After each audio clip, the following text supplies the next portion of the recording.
Got my ass whooped. KFC, UFC, USC, OKC in 5, man. Shit. I ain't gonna make no excuses. What truly makes Anthony Edwards special isn't just his highlight dunks or funny sound bites. It's his accountability. After putting up a career-best season and carrying Minnesota back to the Western Conference Finals, Ant didn't celebrate or shift blame. Instead, he admitted the truth. He and the Wolves still weren't good enough to dethrone the eventual champions. That mindset has always been in his DNA. Edwards loves to call himself the greatest player alive, even jokes about being able to grab a baseball bat tomorrow and become the next Mike Trout. But beneath the bravado is a player obsessed with growth. Each summer, he takes another leap forward, proving that his confidence isn't empty talk. It's the fuel behind his relentless drive to improve. I used to play baseball when I was young. Yeah, it'd be hot. Really? How good a baseball player were you? I could have went to the MLB. Okay, ping pong, baseball, football, basketball. Tennis, swimming, lacrosse, whatever you need me to play, I'm going to go do it. If it's some money on the line, I'm going to go do it. Don't mistake Anthony Edwards' confidence for lack of accountability. He'll be the first to admit when he's dominating, just like after the Lakers series, when Ant openly acknowledged how unstoppable he was while still holding himself to higher standards. Man, Batman, Superman, Lakers in 5. Anthony Edwards isn't just quick to hype himself up, he's also the first to admit when he and his team are getting exposed. After the Thunder series, Ant didn't sugarcoat it. But here's the thing, honesty alone isn't a superpower. Plenty of players can say, yeah, we got cooked. What separates Ant from the rest is that he doesn't just acknowledge weaknesses, he actually fixes them. Think back. When critics said Edwards had no jump shot, he responded with one of the most efficient shooting seasons in recent NBA history. When people questioned his defense, he took major strides, showing flashes of lockdown ability on the perimeter. He's not perfect yet, but the growth is undeniable. And when defenses started throwing everything at him in the playoffs, forcing him to adjust as a playmaker, he embraced the challenge and elevated his passing game too. That's the difference. Ant's self-awareness fuels real evolution. He's not satisfied just being entertaining or putting up numbers. He's determined to close the gap between his immense talent and ultimate greatness. Every offseason, every series, every criticism becomes fuel. And that's what makes him scarier than the box score will ever show. Said that you were a little bit confused about what they were doing defensively in Game 2. How were you able to better attack tonight? I watched a lot of film when I got home that same night after the game at like 4 in the morning. When I woke up in the morning when we got to the gym, I just was watching it relentlessly, man, and I tried to figure it out, and I figured a couple things out. Wondering, this all traces back to Anthony Edwards openly admitting that the Lakers threw him off in Game 2 with their zone defense. And while a lot of players might brush that off or make excuses, Ant took it personally. From the final buzzer of Game 2 until tip-off of Game 3, his mind locked onto one single mission, figuring out how to break that Lakers defense apart. And by the time the Wolves stepped back on the court, Ant had already made the adjustments. Take this sequence, for example. Edwards sees Rui Hachimura waiting in help, but instead of rushing into traffic like he did earlier, he patiently waits for Rudy Gobert to slide into the dunker spot. The second Vincent is left to switch, Ant delivers a perfect bounce pass, setting Rudy up for an easy finish. That's the kind of maturity in playmaking you rarely see develop in real time. Within just one game, Ant shifted from being confused by the zone to punishing it possession after possession. This evolution didn't just elevate Ant's game, it lifted the whole Timberwolves offense. Think about all those Jaden McDaniels highlights fans kept sharing where he was blowing by Luka Doncic off the dribble. Those plays didn't happen in isolation. They started with Ant drawing multiple defenders, forcing rotations, and creating openings. Like here, when Gobert sets a screen and Ant sees the trap coming. With LeBron stepping over to cover, Edwards threads the pass to McDaniels, and from there, it's an easy drive to the rim. Or another possession where Ant absorbs the contact from Hayes, forcing Luka to slide over. By the time Luka tries to recover, McDaniels is already gone for the blow-by.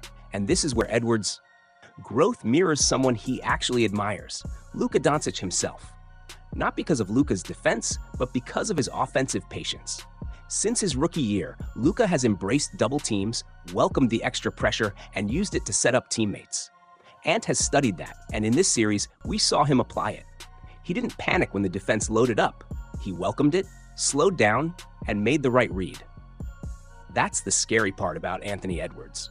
Every time you think you've found a way to stop him, he doesn't just adapt, he evolves right in front of you. You just seem really confident in that, when they are putting two on the ball. Watching film, I think me and C. Hines just watch film on it all the time, especially Luka. I watch a lot of Luka, seeing how he attacked the double team.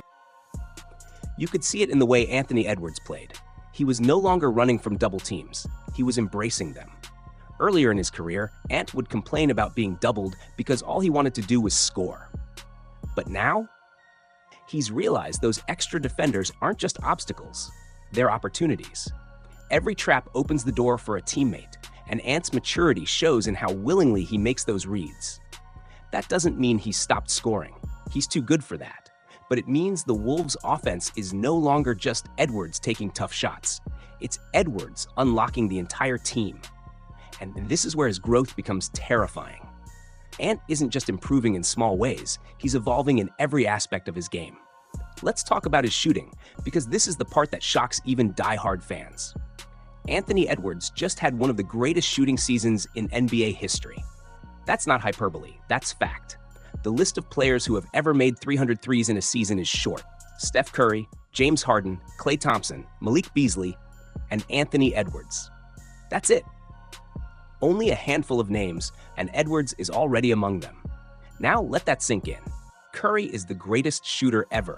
Harden, Klay, Dame, Buddy Hield, they've all built reputations as snipers. Edwards? He was never supposed to be here. Coming out of Georgia, his biggest weakness was his jumper. He shot 29% from three in college, settling for too many jumpers and frustrating scouts who wanted him to use his athleticism. Even in his early NBA years, the knock on him was inconsistency from deep. He could get hot, but nobody thought he'd become elite. And yet, here we are. The numbers and efficiency prove it. Anthony Edwards has evolved into a legitimate top-tier shooter. What makes it scarier is how unique his version of shooting looks compared to those other names. Curry, Harden, and Klay rely on rhythm, quick releases, or unlimited range.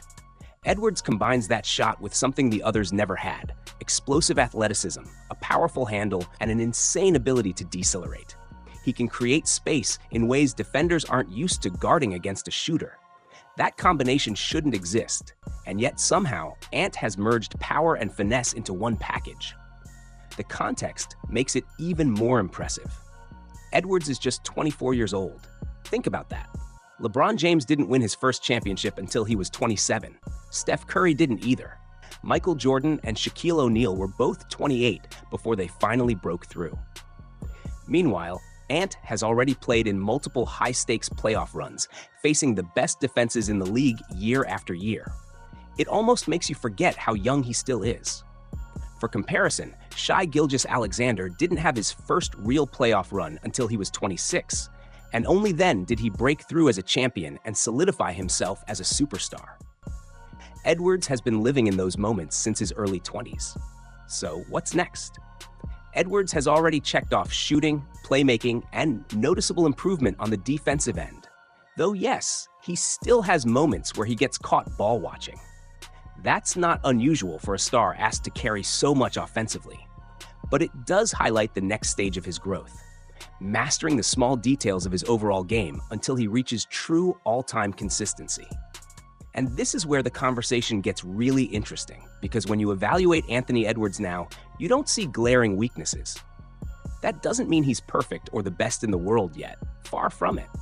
But the holes in his game are closing one by one. Giannis and Jokic are perfect examples. Neither of them were flawless, but their dominance in one area, Giannis at the rim, Jokic as a playmaker, was so overwhelming, it made up for everything else. Ant is walking down that same path, and fans are waiting to see which strength becomes his unstoppable weapon. One area that people still point to is his finishing around the rim. It's surprising, because physically, Edwards has everything: strength, explosiveness, verticality, body control. We've all seen him put defenders on posters with dunks that break the internet. Yet, if you look closer, he's not among the league's very best finishers statistically. He's good, but not dominant. Critics say it's because he settles for jump shots, but let's be real. If settling means becoming one of the most prolific three-point shooters in NBA history, I'll take that any day. Spacing is another factor. Edwards himself admitted that sometimes the lanes feel clogged, and it's true. The Timberwolves don't always play with ideal spacing around him. That limits his rim attempts, but it's also a challenge he's learning to solve. And if history tells us anything, it's that Anthony Edwards finds solutions. Every summer, he's come back with a new weapon. A jumper? Done. Better defense? Done. Playmaking reads under pressure? Done. That's why his future is so scary. We're not just talking about an athletic highlight machine. We're watching a player who acknowledges his flaws, works relentlessly to erase them, and then turns those very flaws into strengths. He's already one of the league's best guards. If this trajectory continues, we may be looking at the future face of the NBA. Zaini, Chateho Menisco Part 3 Draft Banakar or be narrative style.